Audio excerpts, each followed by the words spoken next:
Namaskar everyone and welcome to the Gita Satsang. So let's get started. Prarthana. By the Guru's grace and the will of Sri Krishna, we have all assembled for this Gita Satsang. May we have their guidance to be able to learn and adopt the things which will help us to grow spiritually. Let's chant the shlokas. Vasudeva Sutam Devam Kamsa Chanuramardanam Devaki Paramanandam Krishnam Vande Jagadgurum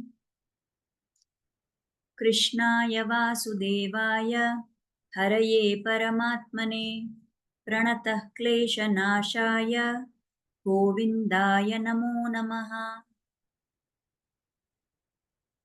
Namostu te Vyasa Vishala Buddhe Pullara Vindaya Tapatra Netra Yena Tvaya Bharata Taila Purnaha Prajvalito Jnanamaya Pradipaha Ramanujadaya Patram Jnana Vairagyabhushanam Srimad-Venkatanathāryam Vande Vedanta Deshikam Yo Nityamachyutapadambuja Yukma Rukma Vyamohatastaditarani Trinaya Mene Asmadguror Bhagavatosya Dayaika Sindho Ramanujasya Charanau Sharanam Prapadye. So with prayers at the lotus feet of the Acharyas, let us start our topic for today. So today we will be taking up the 14th shloka of the 4th chapter.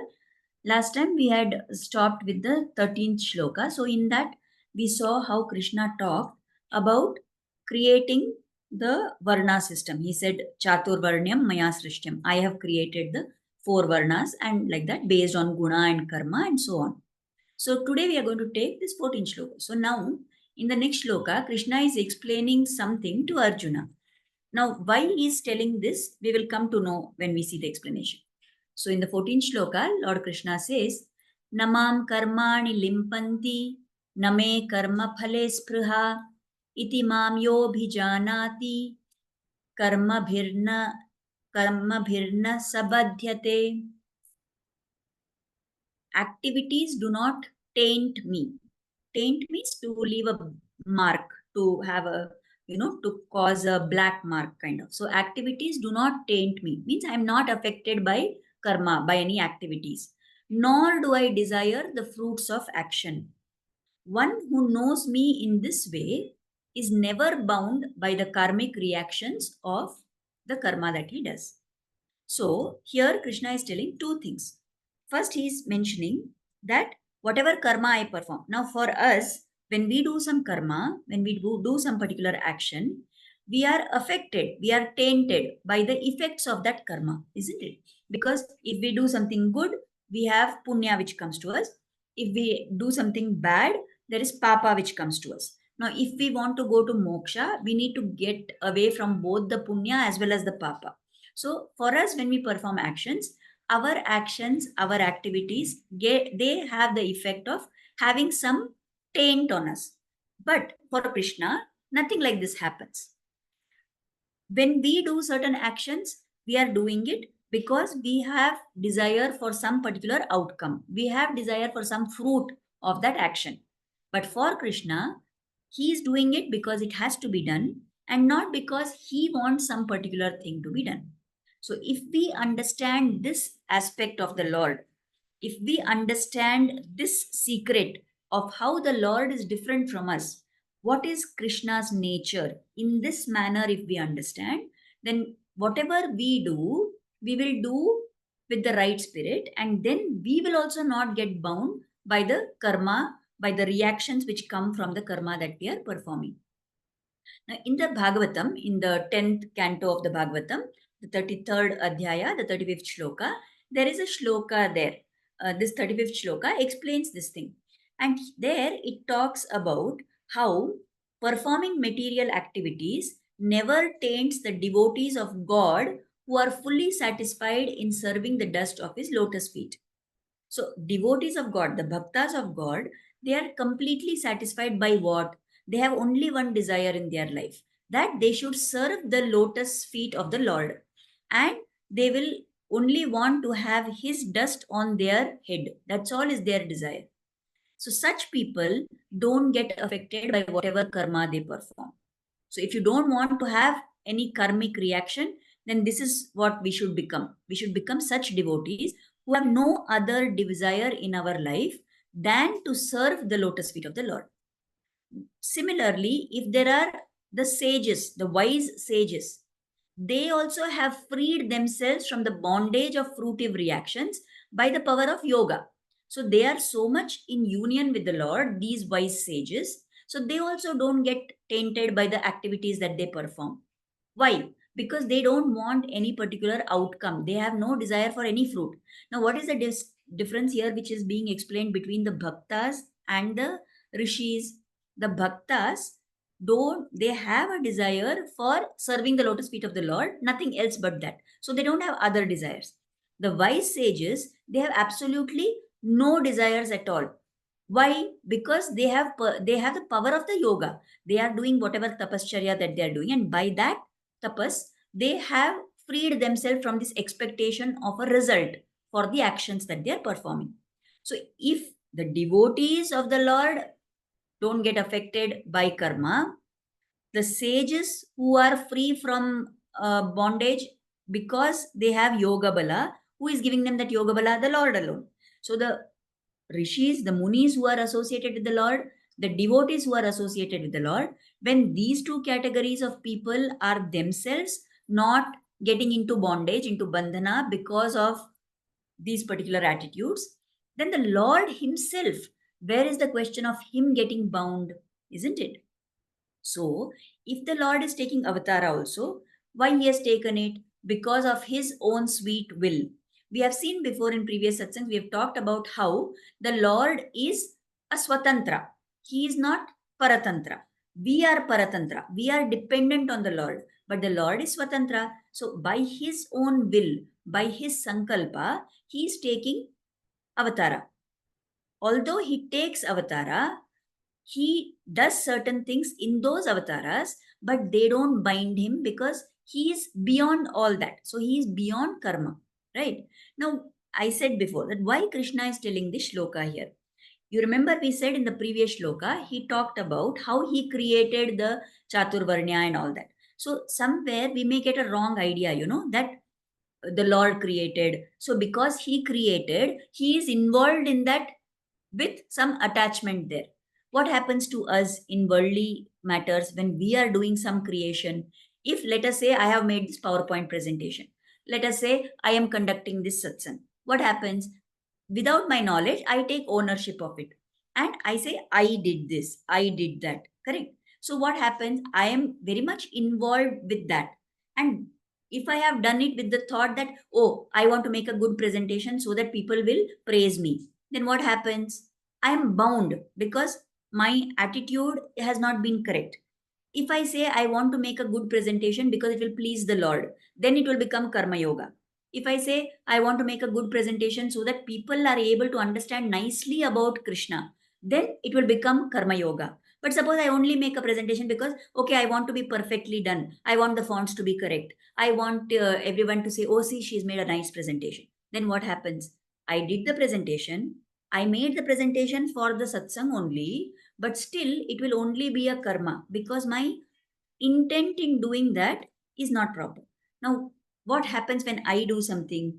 Even if I think that, okay, I want to do it for the bhaktas, I want to do it for love of God, whatever it may be, still, because I am a jivatma, I'm a baddhatma, I am attached here in this world, right? So I take ownership of what I have done. But is the Lord like that? When he says, I created the four varnas, the Lord's spirit is not like what we are having. The Lord creates, he does srishti, but he is in no way affected by that. He is not affected by any karma. Just because he did that act of srishti, does he have some karma which attaches to him? No, he is beyond all that, right? So that is how this shloka has been told here. And if we are able to understand this, it is also part of the Avatara Rahasya of the Lord, that the Lord does some actions. He has created this universe. He is going to sustain. He is the protector of this universe. and he is the one into whom the universe will dissolve at the time of pralaya. So we think that maybe he is the doer in all of this. Definitely, yes, he is the doer. But there is no karma which attaches itself to him because of these actions which he is performing. So if we are able to understand this, right, then we don't get bound by the karma bandhana. If we don't understand this, then we get bound by the karma that we do.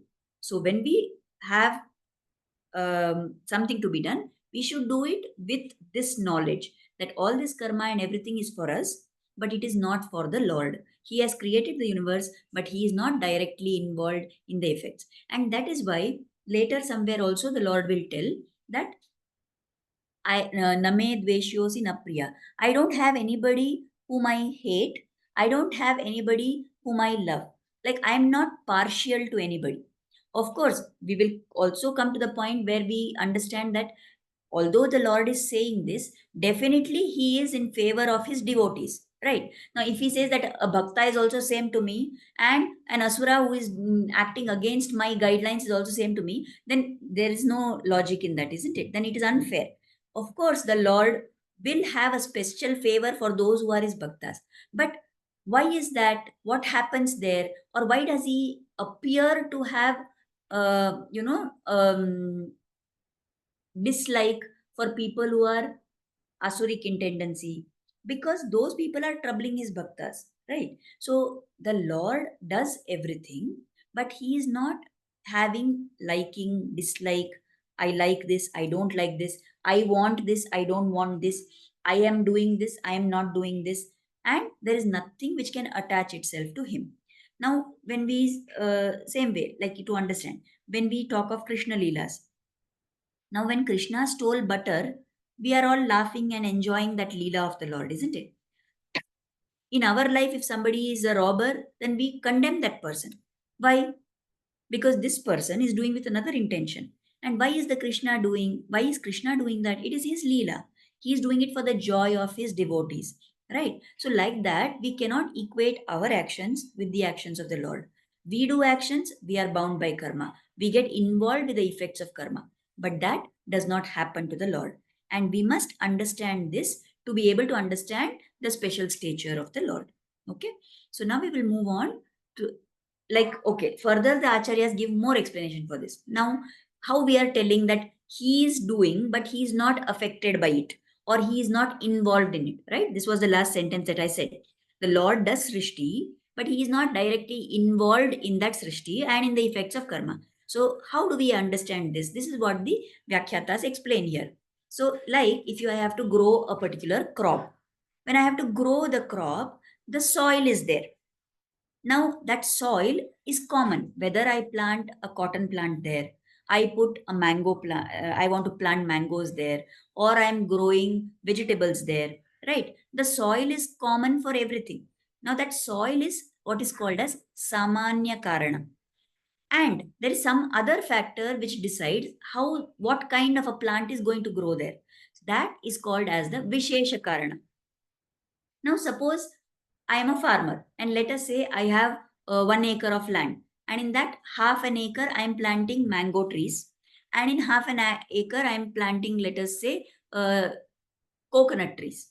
Now, it may so happen that the coconut tree grows very well, and the mango tree did not grow well, right? Or maybe in that set of mango plantation itself, maybe like some of the mango plants they grew well, and some didn't grow well. Some mango plants gave good seeds and gave good fruits, and some others did not give good fruits. They got spoiled, the fruits were rotten. Now somebody can come and ask this farmer, right, why are you like this? Why are you growing some plants nicely and not growing others nicely? Won't you call that question a foolish question? Because whether that particular crop comes out good or not does not depend only on the farmer. The farmer would have done the same thing for all the plants, because the farmer is not pakshapati. He is not having favoritism for one plant and another plant, right? So he has given everybody the same soil. He has given the same irrigation, the same water supply. Or he has exposed all the plants to the same level of sunshine. He's put same amount of fertilizer to all of them. He's done de-weeding to all the plants in the same way. Fine. He's done everything that he could. So Samanya Karanas have been there. But what is the Vishesha Karana? What decided whether a plant grew properly or not? It was the type of seed which was planted there. So, like this, the Lord, He has created this universe and He has put us into it. That Lord creating the universe is like preparing the soil. That is common for everybody. Now, whether somebody becomes a bhakta, somebody becomes only a sajjana, somebody becomes a dushta, right? How that gets decided based on our karmas. So, our karmas are like the seed, and whatever is that seed, that is how the plant will sprout. Although the soil is same for everybody. Similarly, just like like that, our karmas. Now, what is our karma? If I'm doing good karmas, I am like a good plant. If I'm doing bad karmas, I'm going to be like the rotten plant, right? So, like this, the Lord is not involved at that level. He has created the universe, right? He has given all the things which are required for us to do sadhana. He has given us shastras to show us the right path. So he is not going to get involved and say, okay, for this person, I'm going to give him good conditions. For this person, I will make conditions bad. He's not going to do all that. He has given us everything. How we develop that is based on our own attitude that we take. What kind of karmas we perform. Are we doing good deeds or we are doing bad deeds? Like that, that decides what is the outcome that we achieve, right? So here further the acharyas have told that in the Brahma Sutras, Vedavyasa has mentioned that there are two qualities which the Lord does not have. He does not have what is called as Vaishamyam, and he does not have what is called as Nairgrinyam. So Vaishamyam is this quality of discrimination, of differentiating between people, of considering something as superior and something as inferior, of giving good treatment to one and bad treatment to the other. So this quality the Lord does not have. He is not discriminating. He is equal to everybody.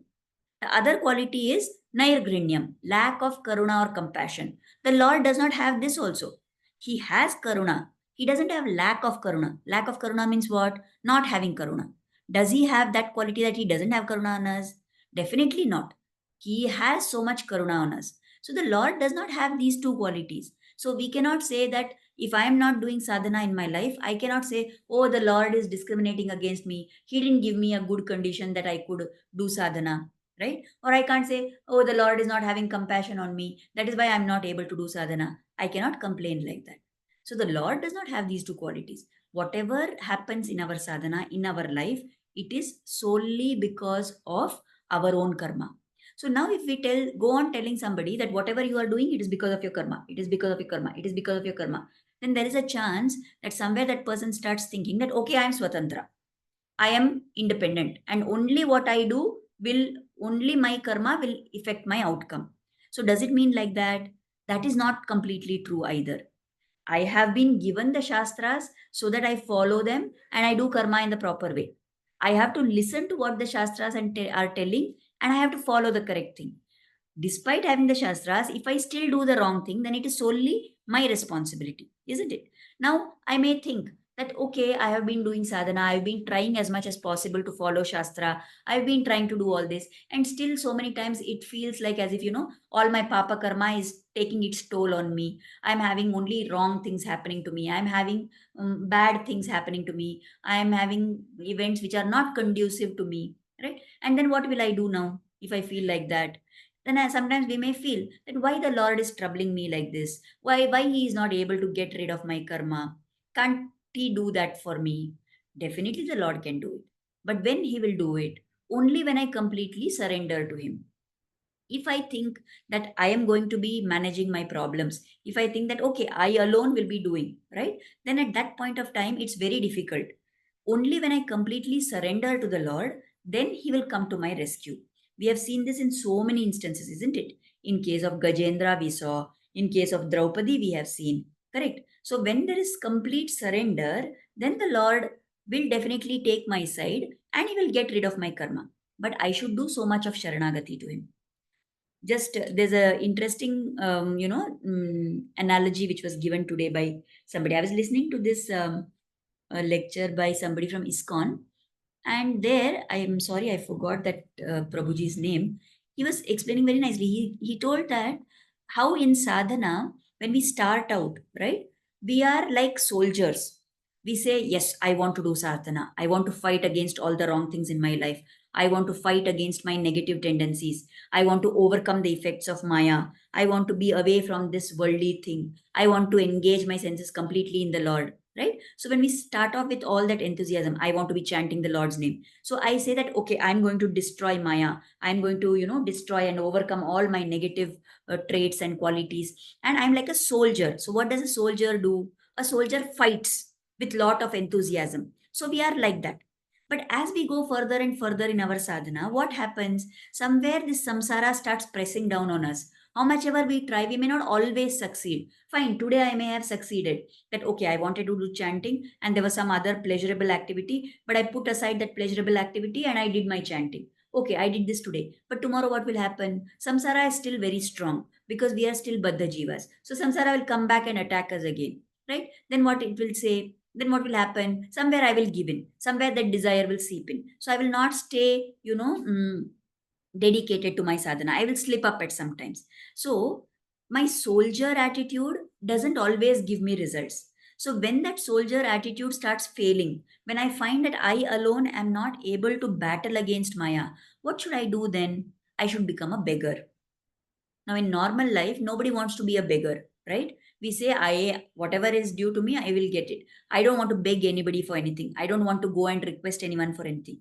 But in sadhana, if we become beggars of Krishna, right, then we will go ahead. Because all the time, having that soldier like attitude is not going to work.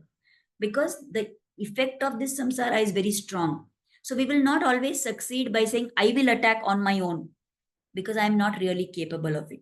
I have to become like a beggar. I have to beg Krishna that please take mercy on me. Please have compassion on me. Can't you see how much I am suffering? You please take care of me. Please make this trouble go away. When we have that beggarly attitude, right, then we will go ahead. So we need a combination of both these attitudes. That is what that Swami was telling in that ISKCON lecture. That are you going to be a soldier all the time, or are you going to move between being soldierly and being beggarly, right? I can't give in to all my unholy desires and then say, beg Krishna that, oh, please take compassion on me. I have to do my part of being the soldier also, but then I have to also beg from Krishna. So by combining these two attitudes, we are able to go ahead. So if we understand this entire concept, right, that doing the right karmas is in my hands. I have to do the right karmas. The Lord has created this universe. He has given me Shastra. All those rules apply to me. But the Lord is beyond all this. He is beyond all these laws and rules. And He is ever waiting for me to come to Him. If we can understand this full concept, then we get, slowly started, we will start becoming free from the effects of our karma. So this is what Krishna is explaining in this shloka. Okay. Now we move on to the 15th shloka. So in this shloka, Krishna is giving examples of previous people. He's telling previously also people have done this. That is why you should follow it. So here he says, Evam Nyatva Kritam Karma Purvairapi Mumukshibhi Kuru Karmaiva Tasmatvam Purvaihi Purvataram Kritam. Knowing this truth, evam jnatva, learning about this, understanding, getting jnana of this truth, even seekers of liberation, the mumukshu are those who are seeking moksha. In ancient times, knowing this, they performed their actions. That means they did karma by understanding this truth that Krishna is not bound by karma, I am bound by karma, but if I pray to Krishna, Krishna will definitely liberate me from my karma, right? So understanding this concept, the mumukshus in ancient times performed their actions. Therefore, O Arjuna, following the footsteps of those ancient sages, you also perform your duty. Now, again, we are coming back to this point that why Krishna is telling all this to Arjuna? Because Arjuna said he does not want to fight. Now, what Krishna is trying to tell him, see, this is the way in which karma has to be done.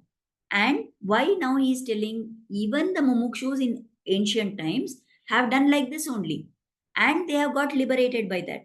That is why you should follow your duty in the same way. So as I said, mumuksha is somebody who is desirous of moksha. So here one very important point is conveyed to us by Krishna, that many times we think we want to do something that strikes us. I got this thought, I had this idea. In Adhyatma, in spiritual sadhana, there is not much value for what thought I have.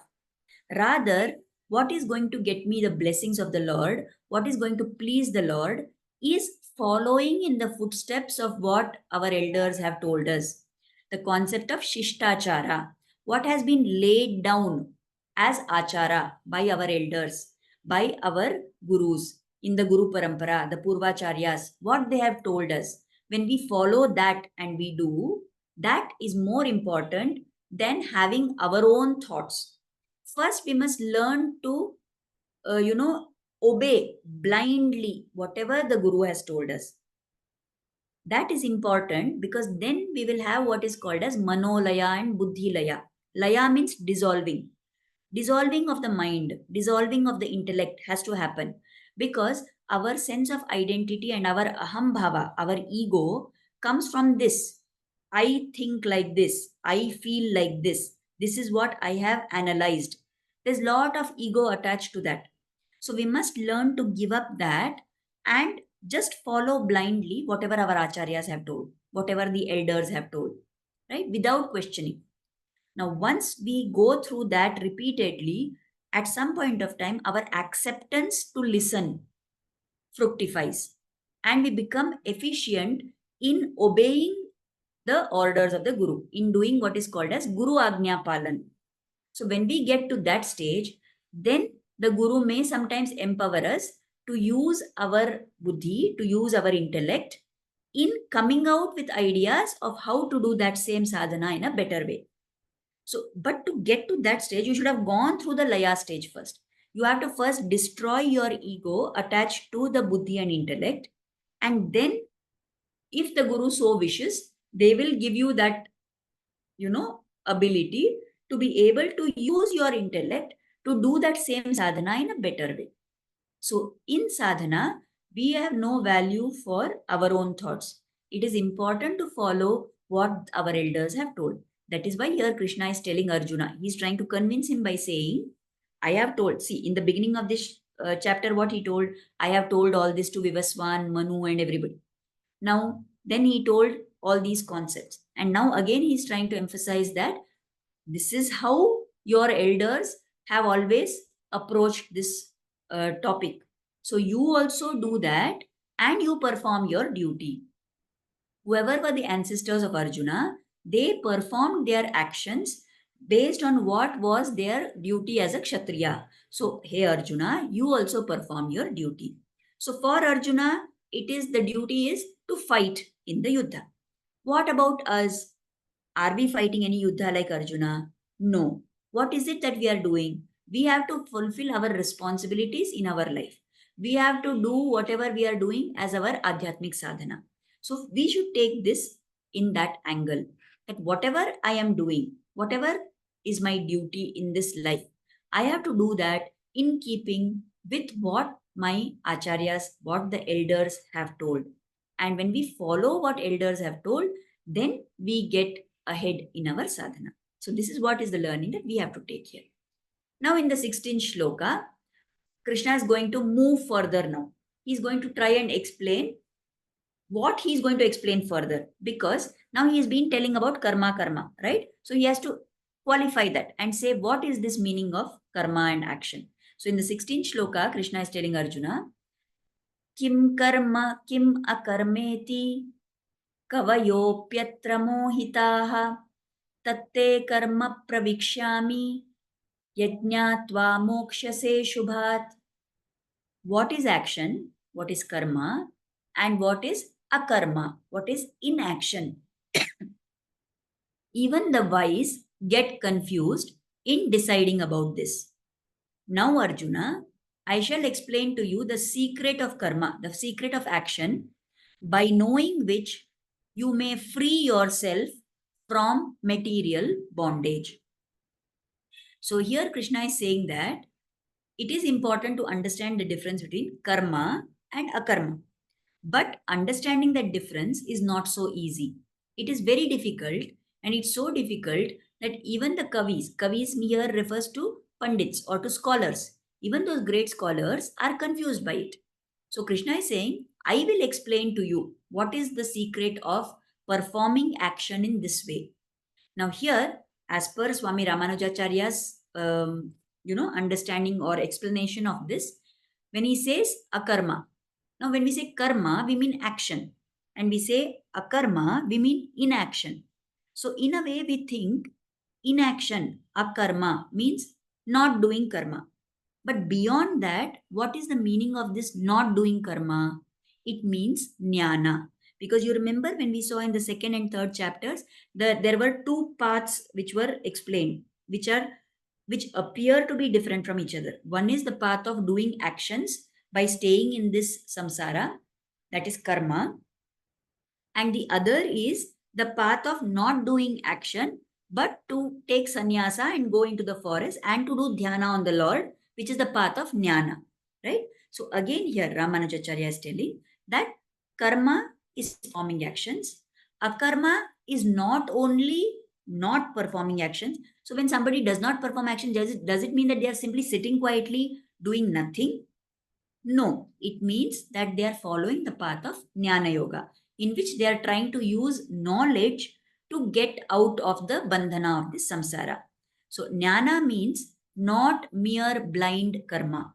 So, here further, Jnana means, according to Ramanujacharya, not just this thing of doing dhyana on the Lord, but even it means to perform karma with understanding of why you are doing karma.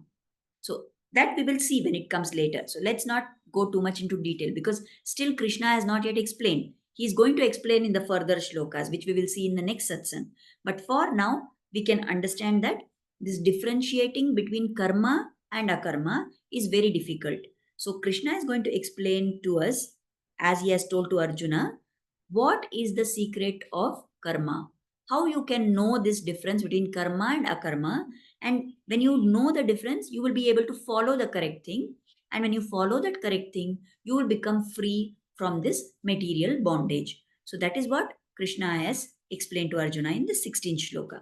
So I took this 16th shloka so that we understand this, so that from next satsang, when we start having the explanation, it will go. We will take the next few shlokas together and we will be able to understand that part of it. Right? So we will stop here for today.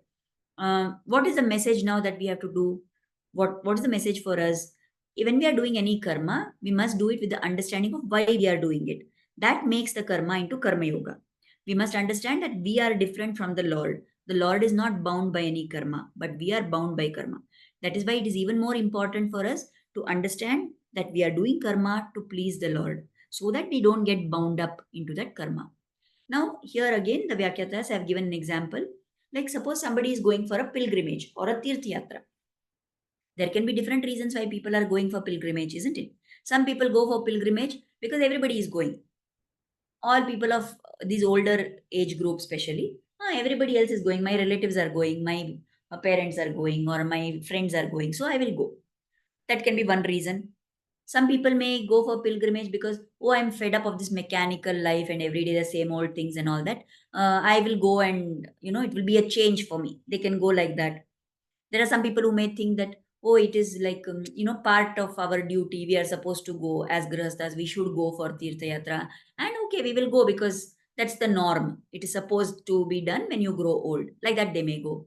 And then there will be one category of people who are going for pilgrimage because this is what the Lord has told in the Shastras. By going to the pilgrimage, by going to Tirtha Kshetra, I will get to experience yet another form of the Lord. I will get to be in satsanga with so many other bhaktas. I will get to be in the company of people who are sattvic. And by doing this, I will give joy to the Lord and I will also progress in my sadhana. So, this last category of people are the ones who are actually doing karma yoga with the jnana part combined. They are not just doing the physical action part, they have the jnana of the correct understanding of why they are doing that. With that understanding, when they do, don't you think that those people will be getting the maximum benefit of the Tirtha Yatra rather than somebody who went for a change, somebody who went as a mechanical thing that everybody else is going, isn't it? So, like this, in every action of our life, we need to be able to connect it to the Lord, and then it will be not just karma, it will become karma yoga, and it will be karma yoga which is done in the right sense along with this jnana. And that karma yoga, when we do it with this understanding of why we are doing it, that itself will take us to moksha. Then even if I don't have any, and see, naturally what will happen when I do this, I'm doing some action, and I'm doing the action with the correct, with the jnana of why I'm doing it. What is that jnana? I'm doing it to please the Lord. I'm doing it so that the Lord will be happy. I'm doing it not for my pleasure, but because it will give joy to the Lord. And seeing his joy, I'm going to be joyful. When I have this entire concept, now everything I'm connecting to the Lord, isn't it? So naturally, in that process, karma is there, jnana is there, and because that jnana is there, it will lead me also to develop bhakti to the Lord. So then I don't need to separately do any bhakti. This itself will take me to moksha. That is the idea which is presented by Swami Ramanujacharya. And that will become clear as we go further in all the remaining shlokas of this chapter, and as we go further into the other chapter Gita also. So we are running short of time. We'll stop here for today. And in the next satsang, we will continue where Krishna is going to now explain the secret of how somebody has to make karma into karma yoga. Right? So let us offer Kritagnyata, gratitude at the lotus feet of Sri Krishna and Guru for inspiring us to start and to join this satsang. And let us pray for their blessing and grace to always be on us. Thank you everybody for attending the satsang. I'm happy that you were able to join today. Although at short notice, I changed the timing, the day of the satsang. Thank you very much for joining in, and we will meet again next Thursday only as usual. There is some event tomorrow where I have to be going out. So and Friday also will be a little difficult. So I thought I would rather prepone it so that we don't miss the satsang. This satsang is very precious for us, isn't it? Because it is rare to find the company of sadhakas. So it is good that we were able to have it today, and you were all also able to join. Everybody is saying thank you. Yeah, thank you also very much. Unless sadhakas are there, we cannot, the person who wants to talk cannot say anything much, right? So thank you. Yeah, today Ekadashi. So we have to hear the Gita. Yes, Pramila madam. We have heard the Gita. We have involved in satsang on an Ekadashi day. So let that add to our merit, and let that add to our, account of what we did to make the Lord happy. So thank you everybody, and namaskar. We will stop here for now.